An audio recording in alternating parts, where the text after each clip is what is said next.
the recording. Oh, there you go. There you go. You got any opening words for us today? Hi everyone, how are you? I think I'm super excited about Dayton next week, and I have some a really nice presentation to show you today from Joe Huba, showing the predictions of the October eclipse on the ionosphere. So we actually have some results we can show everybody. So I think those are my comments. Awesome. Okay. Let me take a look at that. Let me flip over to the agenda real quick.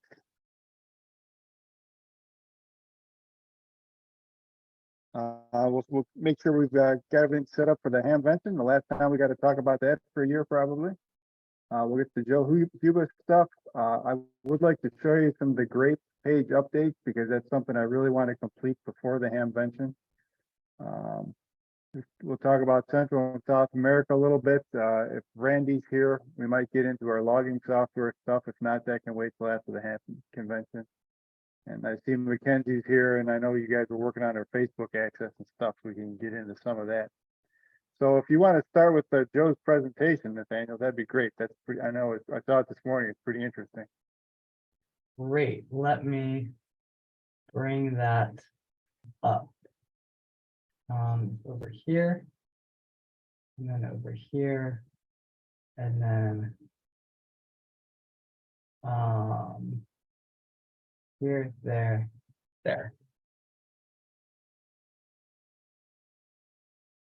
Got that going.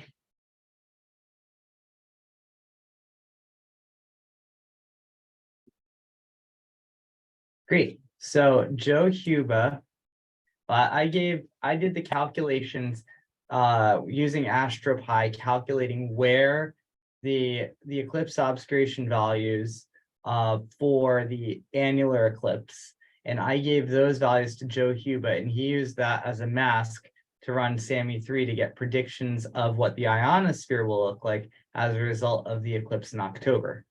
And so this is a presentation that he put together. Here are the two eclipses from NASA. Here's the slide that I made showing where the annular eclipse is going in October. And one of the things we noted here is, look how much of this not just goes over the continental United States, but also goes over Canada and South America. And so we were thinking earlier this week, it'd actually be really nice, perhaps important, to increase the solar eclipse QSO party, not just be continental US, but to include both the North and South American continents. So that's one takeaway from this. So Nathaniel? Yes. Yeah, sorry to interrupt. So does that mean then that you're flying me to South America with my Spanish to observe the eclipse and be there? Absolutely, Ron. Smart move. You got it. Right. If by flying you mean we put you on Zoom, or you can use HF radio to talk from here to there.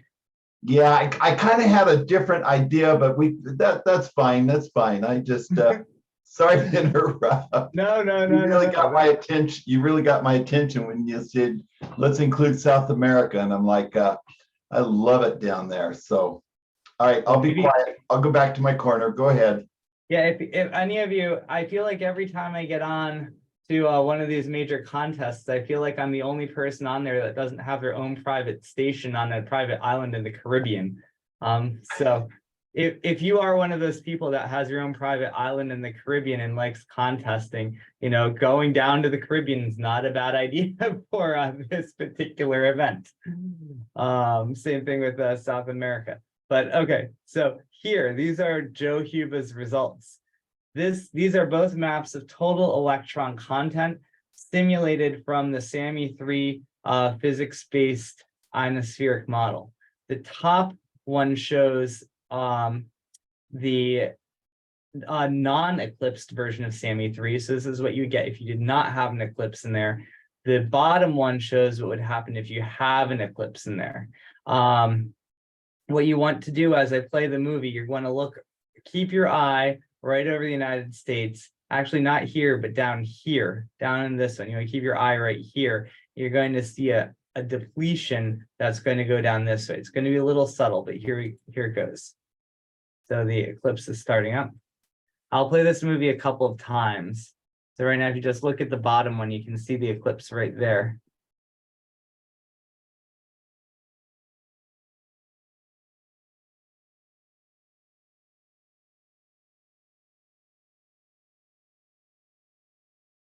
There, kind of goes away.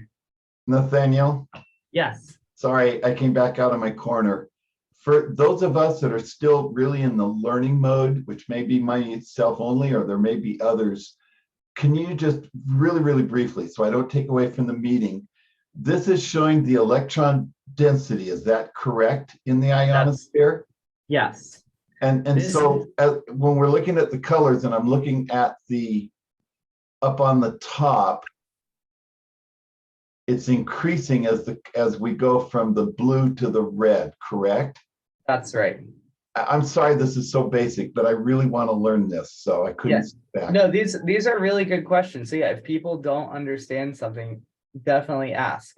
So yes, so this is showing it's not just electron density. This is actually showing something called TEC, which stands for total electron content. So you can do is you can imagine that you're standing on the ground and like look up in a column and you count all of the electrons from the ground, add them all up along a column up into space. And that's a measure of total electron content. Outstanding. And then TEC is measured in TEC units or TECU. Okay. And I believe 1 TEC unit is like 1 times 10 to the 16th electrons per column. This makes so much more sense. Thank you so much for taking a minute to do that. Yeah. I want to point out a couple other interesting features here that you may or may not be aware of. You would think, so when you look at the ionosphere around the globe, it's all organized by the Earth's magnetic field, okay? And so you can see right here, you can see the magnetic equator. So here's the equator, and you can see it dips down here and then comes back up. So that's because this is the magnetic equator here is not quite the same as the Earth's geographic equator. So you see that shape there. The other thing you might think, if you just were naively thinking about things, you would think that because the ultraviolet and X-ray energy from the sun generates the ionosphere by hitting the neutral atmosphere and then ionizing the particles there, you would think that you would see the most ionization right at the equator. And if you notice, you kind of do here, but over here you do not. If I start this right at the beginning, same thing like here, you do not see the most ionization at the equator there or there. So that's something called the equatorial ionization anomaly, or the EIA. It's also known as the equatorial fountain effect. And the reason that happens is you get ionization right at the equator.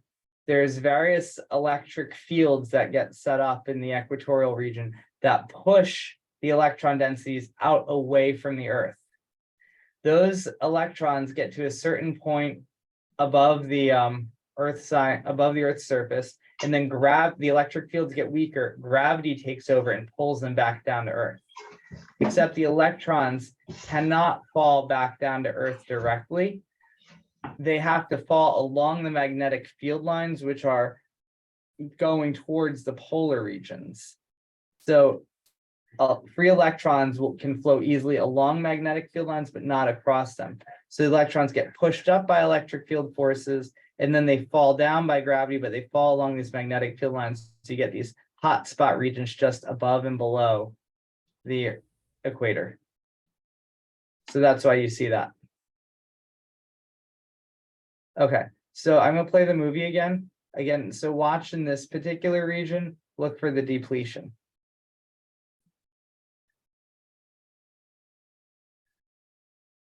See, it's like round right there. Mary Lou looks skeptical. I'll fix your skepticism in a minute. The next slide will fix your skepticism.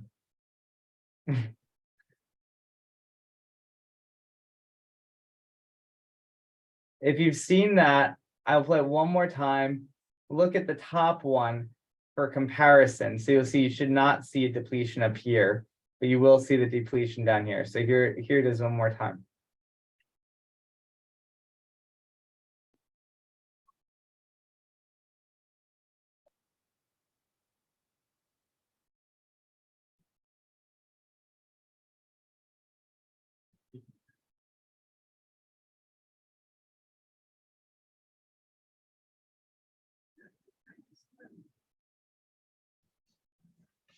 Why don't we see anything happen over Brazil? It may just be it may be kind of weak. Let's look at the next slide. So the next one, so yeah, it's hard to see here. But we can take these numbers and subtract out this, and then you get a difference. So this is now delta total electron content. It's the last minus the first. And so now you'll see a big depletion that very nicely.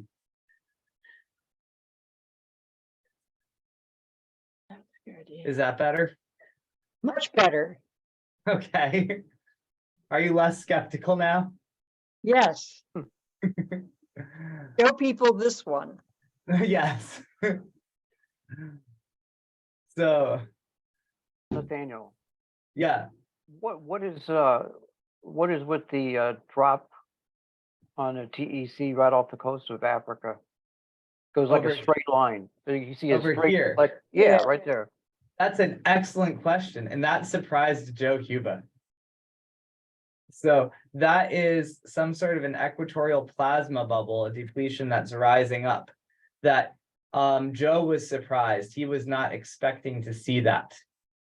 So it only happens with the annular eclipse.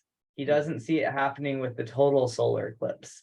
To get these equatorial plasma bubbles, that's something that gets set up when in like the equatorial dusk region. We don't know exactly why the eclipse is triggering that, but yes, the annular eclipse seems to trigger that.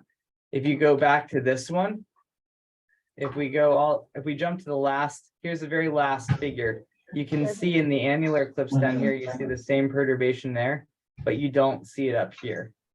You were on camera anyway.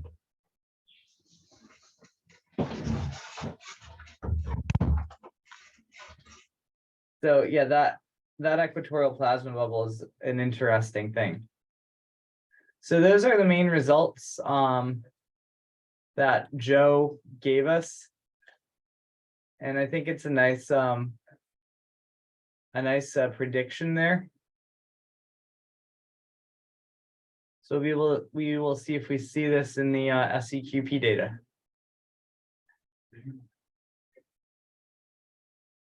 That's right. We've got a good prediction. Now the challenge will be for the next couple of years, either proving or disproving the prediction's validity, right? Yep. So Nathaniel, do you or Joe think that this pattern that we're seeing here will be different with the eclipse next April, or should it be pretty much the same?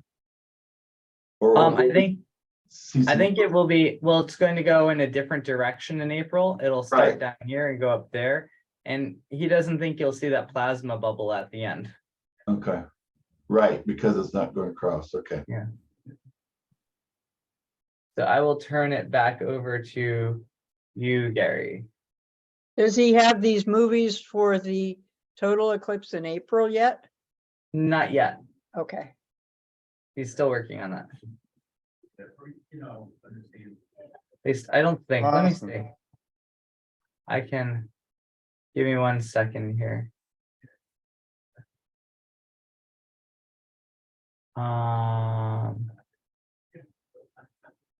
Not that one, this one.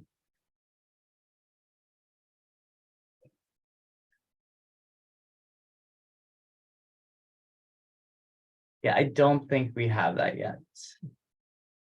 No. No. Okay, Gary, go ahead. Okay, thinking about the Hamvention a little bit, I don't believe we have any updates on the booth talks because some of those titles were TBD last week. We do have some updates on that. Oh, Yes. I haven't made the updates yet, but there are some hot off the presses updates that we can put in. Let's see here. I think, so one thing is, are people aware of kc2g.com? yeah, that's a very interesting site. Okay, yes. And so what he does is Andrew Rodlin takes in ionosonde data, and he uses it to set the IRI, set an effective sunspot number that he can feed into IRI, and he optimizes it in real time and then creates these maps of maximum usable frequency in real time.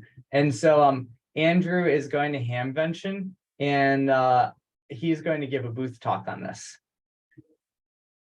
So Andrew also doesn't live very far from me. He's over in Northwest New Jersey. So he's maybe an hour east of me. He can only do Saturday afternoon. So I spoke to Jonathan Rizzo, and Jonathan said he would be willing to take a different time. Okay. So we're going to put Jonathan Rizzo's talk. I also think I'm not going to make Kung talk because he hasn't really started the new project yet. And I think I just want to give him a little more time. So what I'm going to do is I'm going to move Jonathan's talk.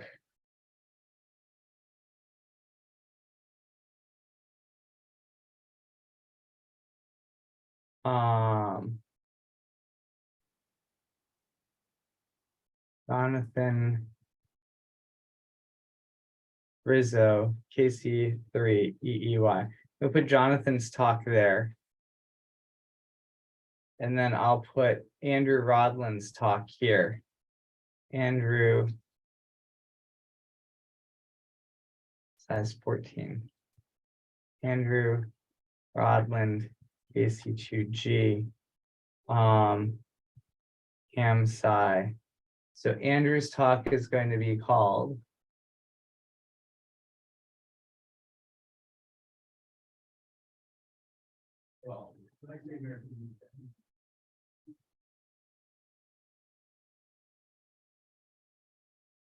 prop.kc2g.com, developing an open source HF prediction tool.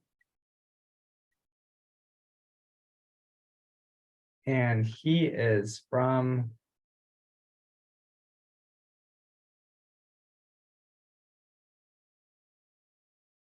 Allendale, New Jersey.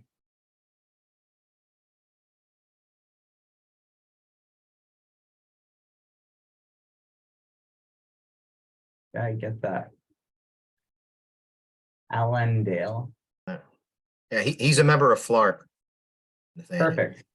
Yes. That's right. He is. You can even Right up see the it road. Yep. right there. Look at that. Look at that. Look at that. So that's perfect. So he's going to be talking. And then let's get Jonathan Rizzo's. Let me save this. We're going to fix Jonathan Rizzo's title.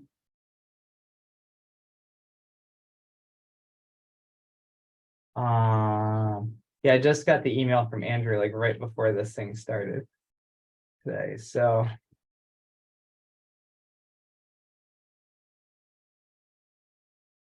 see what Andrew had or what Jonathan had for his.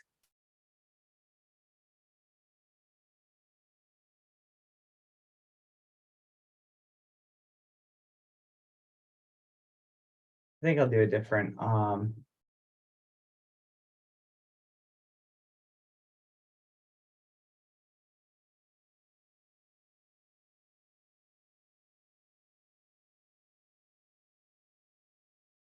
Nathaniel, do you have everything covered?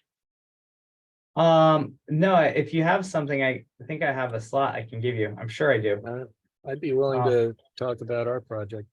That would be great, Yeah. David. Yeah, these are 1 hour slots, so we could, a half hour per person, David, we could easily fit you in. Yeah, but I don't think, need but more even than that. without that, we have to, well, have you gotten a title from David Kasdan? I've not, no. Okay. I will make a note to ask him. Yeah, Jonathan. Okay, DLF, natural radio science, from parts to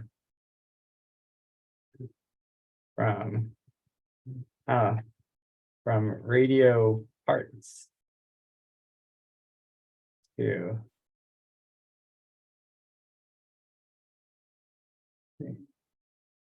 DLF natural radio, from radio parts to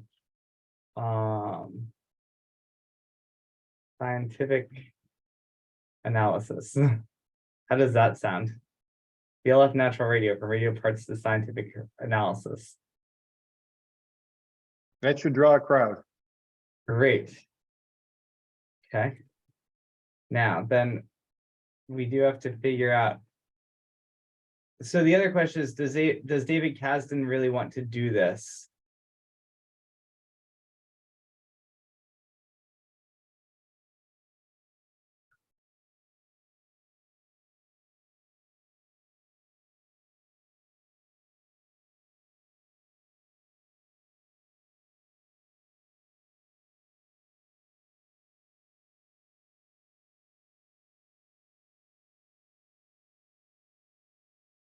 I thought we had an extra, I thought there was one more slot here. There was, on Friday, there was like one of the days, like at 3 o'clock, but I went back to Neil's Yoda page and that slot was gone, so. On Friday at 3? Or something like that. Yeah, it was late in the day. There was, after the ARIS. Let me take a quick look at his Yoda Oh, yeah. page. Well, there's no reason we can't put one there, right? Right, yeah, if the booth is available. Yeah.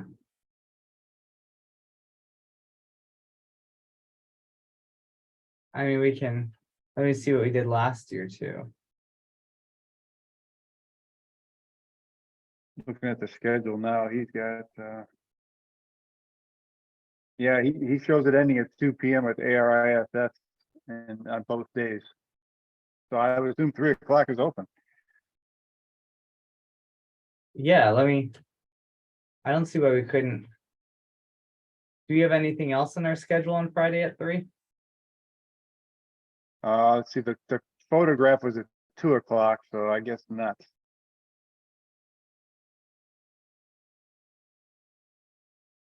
Yeah, we did have a phone talk last year at 3 o'clock. So, David McGaw, do you want the 3 PM on Friday slot? Yeah, sure. Great.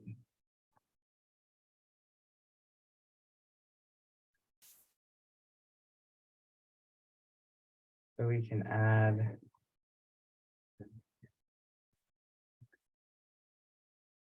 Row, insert row.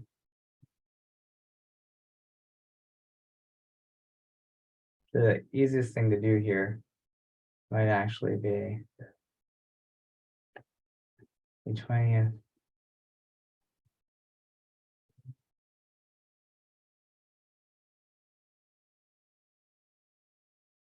I go here. Friday. Okay. I presume these include a PowerPoint display. Yeah, I have a 50-inch television sitting over there Well, that that would I'm be going big to, enough. that I will bring with me.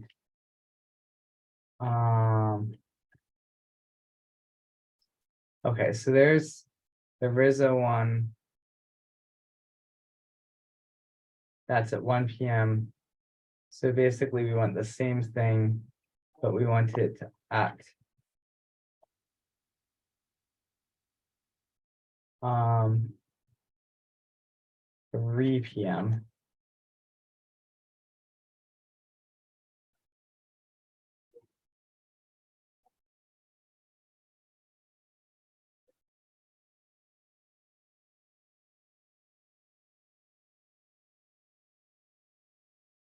Okay, so yes.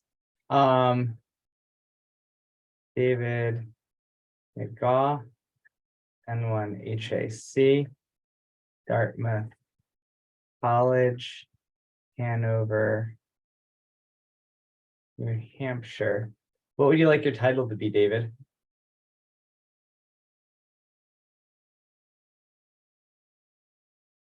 What do we use for the workshop? That's a good question. And it's right over here. McGaw. An expanded system to track traveling atmospheric disturbances and other effects using Doppler shifts of AM broadcast stations. That's a little wordy for that, but we can start there. What we just call it, tracking traveling atmospheric disturbances using AM broadcast stations. Sounds good. Tracking traveling atmospheric disturbances using AM broadcast signals. How about that? Sure. Great. So then the only one that seems to be, we need to fill in that there is David Kasdan.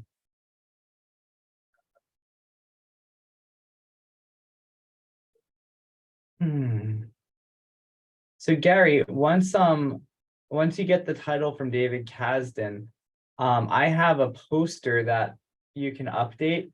That if you can get that to me by this weekend, I can get a couple copies printed over here, and we can hang them up at around the booth.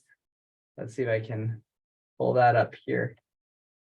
Give me a second here. I'll go off and find that. Should not be that hard to find. Talk schedule poster. Beautiful.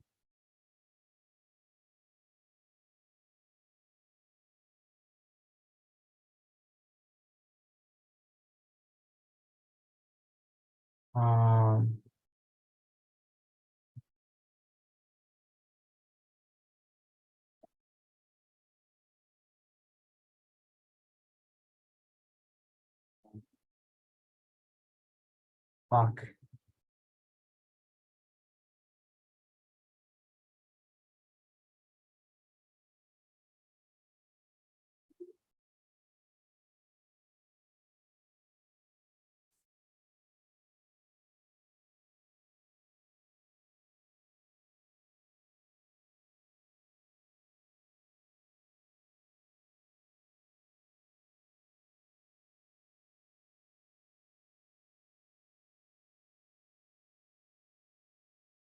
So here's the poster from last time.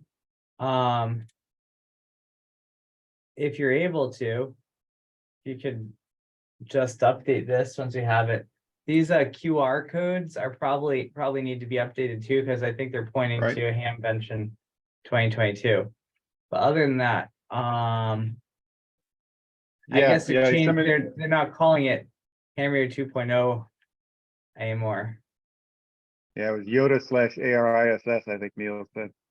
Yeah, so I'll do is I'll just share this with you, Right, good. and then we'll be good. So I'll work on sharing that with you. Back over to Net, and we have to remember to congratulate someone, right? Well, Mackenzie's contest win or what? Yes, that's right. Yeah, I wish, I think it was such a pleasant surprise to be reading some contest results and go, hey, I know that person. Not only do I know this person, but she also won, so I'm rubbing elbows with some pretty rare breeds here. That's awesome. Congratulations, Kenzie. Thank you. Yeah, I don't know if Well, it's not going to show up on the video, but anyhow, if you can, at some point, we'll try to get a link to National Contest Journal up so people can read it. But it was nice. Not only did her score come out as a winning score, but then there's nice little interview with her, a little bit about her background, and of course her photo. So it was a lot of good press for her and also for W4ODU. So where we go.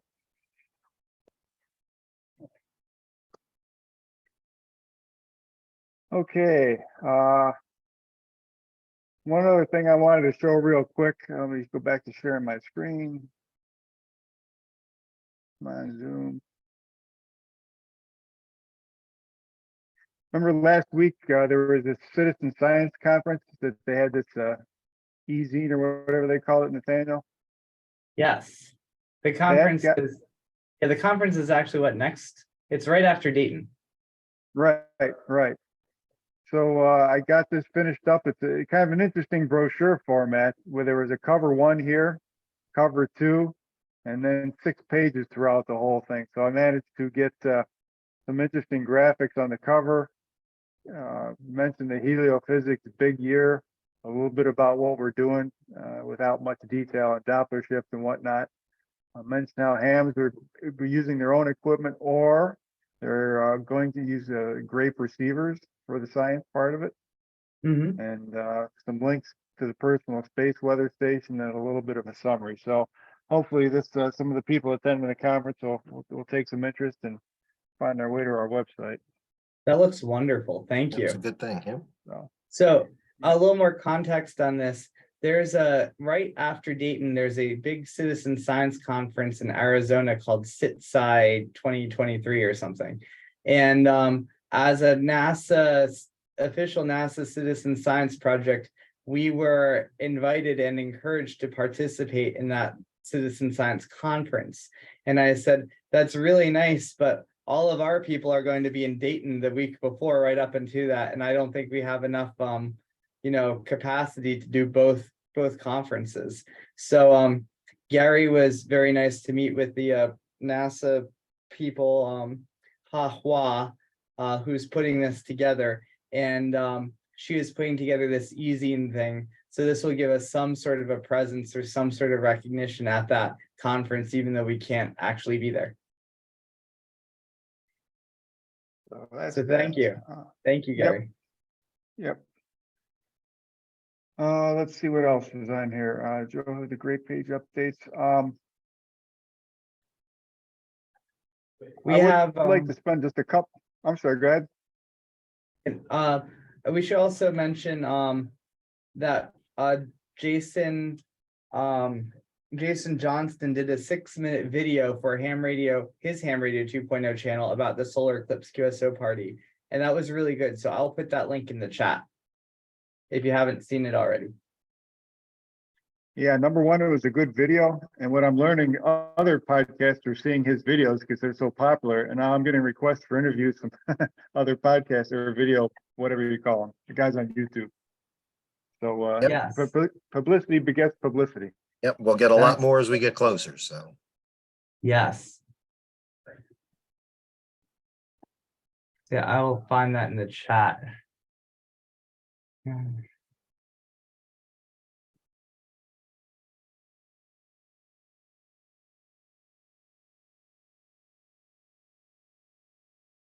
So one of the things I've been working on this week involves both the ham vents and of course the grapes going forward. Is one of the goals is to, our Eclipse landing page here is have information about the contest. We've got the TDOA, the research event, if we possibly have more, and also a section here on the personal space weather station, which so far in the near future is going to be the Grape 1 and the Grape 2. So I haven't linked that stuff in there yet, but I did start reworking the Grape pages. So these are on the live site, but they're listed as Grape-new, so nobody's going to find them unless they do a search. But anyhow, there's a brief description of what the project is, not describing Grape 1 or Grape 2 yet, but just the grapes in general. A mention of how they play into the eclipse.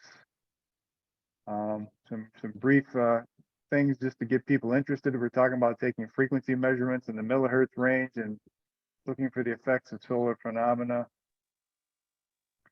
I then get into grape 1 versus grape 2 and links to separate pages for each piece of hardware. And then just like Dave Whitten was talking about on Monday night, he was talking about the magnetometer, but they did the same thing here. It's a how can I participate paragraph. So the grape 1 sites are pretty straightforward, no registration beyond requesting a node number with the instructions on that page. A certain number of grape 2 sites will be funded through research grants, meaning that are ready to deploy grape 2 will be provided by HAMSI. Of course, the site owner is responsible for power, a location for an antenna, and an internet connection with a router for the uploads. And eventually that'll go to the grape 2, which will describe the project and also have the an application form so we can start gathering or garnering some more potential sites. Suggestion to join the HAMSI Grape Google group, our Zoom calls, and mentioned that the Zoom calls are available on the HAMSI channel. So I think I've got a fair amount of background information people can find. What I've not done yet is a section on the science behind the grape PSWS. One, because I'm not well versed enough just to type it off the top of my head. So I'm going to have to read a couple of the papers and boil it down to a couple of paragraphs. But at the bottom, I will reference our peer-reviewed papers, proceedings, and I think this was Veronica's poster and explanatory video from maybe last year's conference. So I think people will be able to get a flavor of what's going on and be able to take a deeper dive. And Nathaniel, tell me if I did the right thing. I wanted to make sure that we covered our sponsors and supporters too at the bottom of this page. It's a little redundant with the footer, I suppose. But So I think with the grape, that's looking good. I think with the grape project, we should really give Case Western first billing. okay, Okay, so in general, HAMSA is mostly led by Scranton, but certainly for the grape, you know, Case Western really should have first billing on the grape because they are far and away the ones that have invented the thing and really made it happen. So we should put Case Western up there. And then the other two we should also have, well, I guess the other one we should have is University of Alabama too, because all of the data is going to go to the Alabama system. we'll have the 3 colleges, the NSF, NASA, and ARDC. Yeah, Okay, yeah, so yeah, for the grape. good. All right. The grape 1 page, I've started to build that out. Some of the same text in case people just find this page, they land here instead of starting at the other one, some repeat of the similar text. But the anatomy of the grape 1, frequencies it covers. This one I don't think does 15. I gotta fix that. System components, a nice video from the league. And then Jim Farmer and others are helping me put the documentation together. I mean, there's the Mendeley paper. There's a lot of information out there. I just got to go get it and how to build it. And then some credits. Great. So I think that'll cover the grape 1 pretty well. And I don't think there's anything out there. Well, the grape 2's got its preliminary information. And right now, just a photograph of the board. So if people are curious, they can see that, yeah, it's definitely quite a bit more sophisticated than the other one. But we don't need, so then I'll get into how to obtain one and put the form in here and that sort of thing. So the goal is, again, we talk to people at the Hamvention. We've got our little business cards we'll be handing out. They go to the Eclipse page, they can find their way here and hopefully decide to participate. Hey, Gary, Yeah, I had put my name in as willing to help with the grape 2. Should I do that application in there as well, or just with what I put my name in? What would you like on that? if you get your name in for a site run, I can't remember exactly who's on the list at the moment. Yeah, I said I'd be Okay. willing to help with it here and do it, but I didn't know if you also wanted the application with that or not, Gary. when you say the application, I'm missing. Well, you had something on there to apply for it, and I didn't know if that was Oh, different oh, oh, oh, from, I didn't know if that was no, something. there's, that's for the new people. Okay, all right, I I've just wanted got- to make sure. Yeah, that's Thank you. fine, no problem. So that's where we're at with the grapes. I know you were asking about that earlier today, Nathaniel. Does that answer your question? Yeah, that looks great. Okay. All right. Let's see what else. The Central and South America expanding to the south. I think you had sent one note off, and I wasn't sure what spot was in the email you sent off to somebody earlier today. Sport. Sport, that's it. Yeah, so I sent that email to Dr. Jim Spann. He's one of the program managers / project scientists at NASA headquarters, I think. And he is also, I think, the PI of the NASA Sport mission, which I believe is a satellite mission to study ionospheric scintillations. And here you go.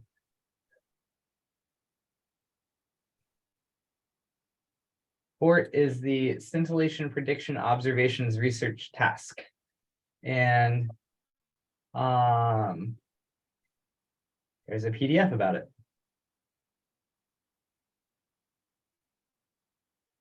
So these ionospheric scintillations very often happen around the magnetic equatorial region. And so Jim has a number of collaborators in Brazil, and they are very interested in the ionosphere. And hey, look, here's the this is exactly that equatorial ionospheric anomaly fountain effect I was talking about earlier. So here's the magnetic equator. Here's a magnetic field line this way. There are these electric field crossed with magnetic field forces that push electrons away from Earth, and then gravity pulls things back down, but the electrons flow along the magnetic field lines and land in these regions over here. That's the EIA. So, and then here's all these, they look at these plasma bubbles all the time, which are those things that Joe Huba pointed out that the annular eclipse caused. So this sport, okay, so I guess it's not just it's not a satellite, but it's a mission or a research project that uses a number of different maybe it is a no, I guess it is a satellite over here. Yes, it is a satellite, and it's measuring these different things about the plasmas to look at these ionospheric scintillations in the equatorial region. So Jim Spann would be a good connection to people in Brazil who would be very interested in this particular eclipse and its effects on the ionosphere. I know Jim has also expressed interest and support of our HAMSci efforts in general. So that's why I emailed him. Okay, I will try and get a hold of Angel WP3R because who knows, he may be coming to Hamvention. Angel sometimes pop up here in the States, so He often tries, yes. yeah. I mentioned earlier this morning, I have several candidates who want to deploy whisper transmit and receive stations in Central and just this afternoon in South America. So, they're on. I just want to be sure that they're aware of their importance to the project. So if you can, they have John in Costa Rica, Alejandro, and all who already have Kiwis and receive sites multi-channel running my software. So we should get some very good and millihertz accurate reports from all three sites during the eclipse event. So I'm looking to recruit some more down there through them. Yeah, you gave me the one call sign TI4JWC. So that's one contact. Yeah, Gary, I have we'll queue up now to you, Gary. And I have, and I've been so busy in email and CC them, and just let you carry on for that. But all of them have equipment in place, so it's just a matter of letting them know what they need to do. I think they all. You guys may not be aware, but they're a group of our Whisper Demon groups are all going to be putting out transmit and receive simultaneous transmit and receive sites along the path of totality up here in North America. So each site will have a transmitter. We've constructed 2 versions of a transmitter, Whisper transmitter, that transmits on all bands 80 through 10 all the time, every cycle. So there'll be data from every 2-minute cycle on all bands from these units, and they will both be transmitting and receiving on every cycle. So, and this is all GPS discipline. So,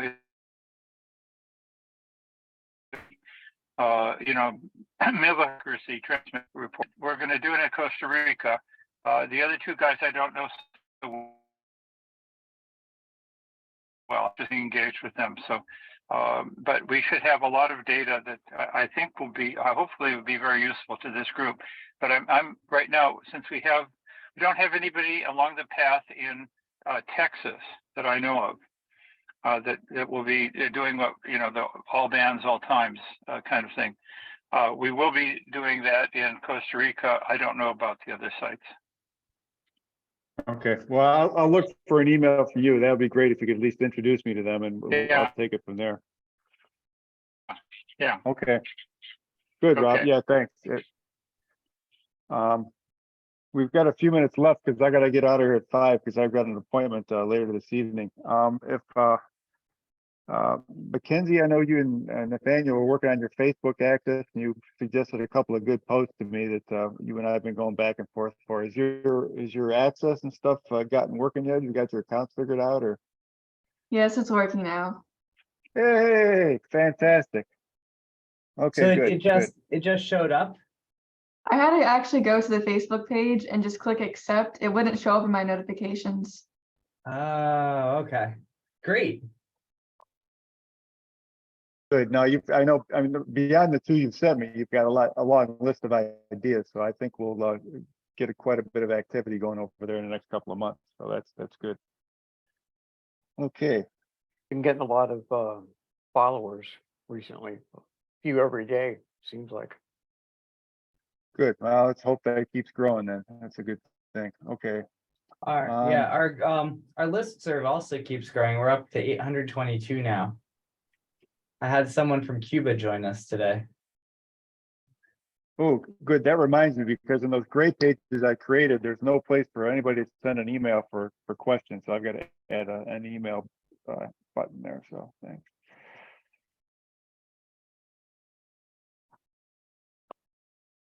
Okay, that's about all that I wanted to cover. I know I sent you the list for the exhibitor badges. I found an email for that list to go out to. Yeah. And we'll have to I started. figure out how to get these in everybody's hot little hands next week that are down there in Xenia. Yes, I started drafting an email up to the exhibitors email address with the request. I also emailed David Witten to see if he needed one. I have a feeling he probably will get one from Tapper, but I'll just. So that I would think. I dropped him an email too. So yeah. Okay. Yeah, I hope he can make it for both booths. I mean, he's good in both spots. Okay, because you can do some stuff with the magnetometer for Tapper, I think so. Okay. Yeah. Was there anything else? I'm sure there's Gary, more stuff, but did you want to discuss the N3 FJP software at all? Yeah, Randy, I'm sorry, I didn't see you earlier on there. So yeah, we've got a couple minutes. I know you've done some investigation, a little bit of the testing too. Yeah, so I mean, it looks like the QSO lines are all pretty much identical. Like I mentioned in my email, the one thing that doesn't show up is the exact frequency. I don't know if that's important or not, but it just shows up, for example, on 40 meters, it just shows up as 7,000. ADB would be 3.5, 20 meters would be 1,400 or 14,000. So, I don't even know if you look at that really, other than to find out which band it's on. One of the other things that I saw was the soapbox entries. So even through N1MM, it looks like a manual process that you have to manually update the text file. Now, a lot of that information is already in the header, but I noticed on the soapbox it had the actual power, like 100 watts, whereas in the header itself, it lists like QRP or low power or high power. And also you had mentioned the originator's grid square, which that's also in a QSO line. So, I guess that's a question for Bruce. Is Bruce the one that's created the software to scrape these to get the data off of them? What he'll do is he'll accept the log through his log robot, and then all the logs will be stored on a common server. So it'll be up to us to go in there and pull the information out that we need from each log. Okay. So hence Nathaniel's comment about a scoring committee and our talk about the Python code that he's used in the past. So, but no, Okay. you're right. I mean, it's I've got to take a look at the Cabrillo standard myself, but I know when I'm entering a contest, sometimes in the location field, I'll put in 08 for Ohio, typically. Sometimes you can put in a grid square in there, but sometimes the log robots bark at that because they expect state, province, or DX country in the location field. So that's why we asked for it in the comments. But I do agree with you, that's a manual edit to put that in, which is always kind of risky. Yeah, if you're going to do the soapbox, yes. Right. But like I right. said, that does already exist on the QSO line. Right. Yeah. The cent grid is there, so that's true. Yeah, that's right. That'll be on every line. It's just nice when you're pulling the log data in and trying to create a summary. If, as you know, consistency helps, right? They'll be on Right. the log lines, but if all the soapboxes have these 3 bits of information, we may be able to use them. That's all. Okay, well, if you see any other issues with this, let me know and I'll see if I can provide any additional information. No, I'm sure you can help. Once we get ham invention out of our hair, we can, I think, start focusing on some of the back end stuff for the QSO parties a little more. So that'd be very helpful. Okay, thank you very much. Oh no, thank you for your help. It's valuable to have somebody with some experience with this stuff, getting into it. Anything else? Anybody else wants to bring up in the next few minutes? I feel like there's something else, but I can't remember what it is. Well, let me just throw my agenda up on the screen just for the heck of it and see what we've got. Booth talks we got covered. The schedule, Thursday afternoon setup. There's really not much to setting up. I mean, it's putting up the ham side banners and the posters in the booth, right? So it's not like we need a lot of people for that. Yeah. So if I get that As I stuff from said, you on I'll- Wednesday, yeah, I can Yeah. take care of that myself. Not a big deal. Mm-hmm. Joe, the grapes, South America, scoring. Yeah. How many do we have coming as of now? For a ham Uh, bench? Yeah. See here.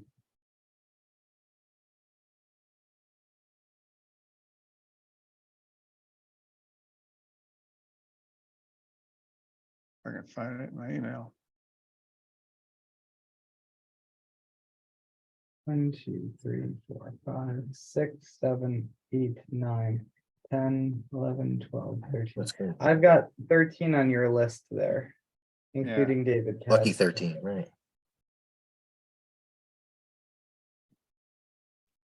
There we go.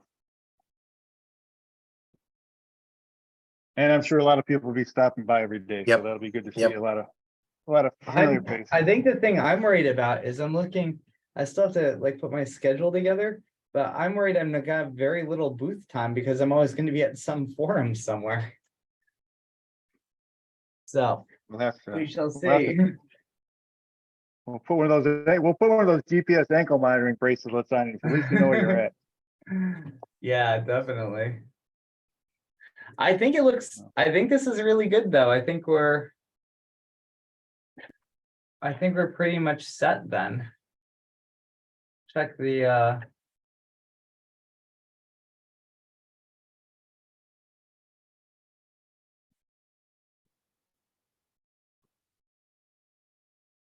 yeah, I think it looks good. Just need to get that title from David Kasdan.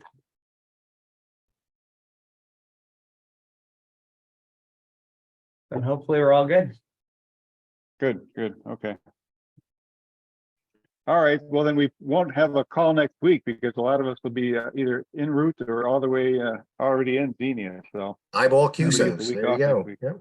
Yeah, Eyeball exactly. pieces, that's right. Eyeball Very QSOs and 807, so. All right, if that's it, everyone, thanks for everyone's contributions today, Thank you. and we'll call it a wrap. Have a great day, everybody. Safe trips, Have a everybody. great weekend. Thank So you. long. 7-3.